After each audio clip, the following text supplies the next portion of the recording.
Alors, comment est-ce qu'on peut placer précisément un point sur une courbe ou lire le plus exactement possible une valeur qui serait sur une courbe? Pour ça, on va prendre l'exemple d'un bout de bois qu'on veut dater au carbone 14 et pour lequel on nous aurait fourni le rapport R égale à 0,4-12, c'est-à-dire le rapport entre le nombre de noyaux de carbone 14 et le nombre de noyaux de carbone 12.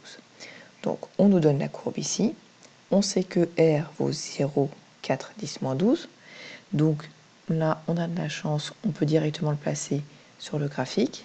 On n'a pas besoin de faire une échelle pour le placer, c'est un point déjà existant. On va aller lire sur la courbe le point d'abscisse correspondant ici au point d'intersection.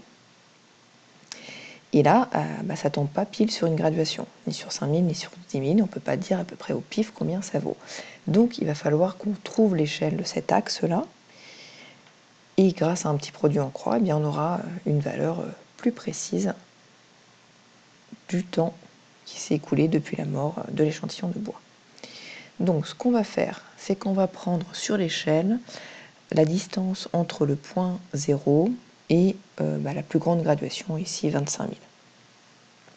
On prend sa règle et on la place entre le début, le 0, et le 25 000.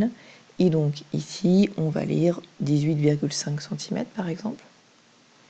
Ce qui veut dire que 18,5 cm équivaut à 25 000 ans. Donc ici, la graduation 25 000 équivaut à 18,5 cm. Puis, ensuite, on va venir mesurer à la règle combien ça vaut en centimètres entre le 0 et le point ici d'arrivée de notre construction précédente. Donc si on lit ici la valeur sur la règle, on trouve 5,7 cm. Donc on sait que 18,5 cm, ça équivaut à 25 000 ans, et on aimerait bien savoir 5,7 cm, à combien d'années ça correspond. Et bien là, si on regarde, c'est un tableau de proportionnalité. On va devoir faire un produit en croix. On va faire 5,7 fois 25 000 divisé par 18,5. J'ai affiché les calculs qu'on vient de dire. Et on trouve, alors si on arrondit à l'unité, là on ne fait pas attention au chiffre significatif, 7703 ans. Voilà, donc ici on peut mettre un peu plus précisément la valeur obtenue.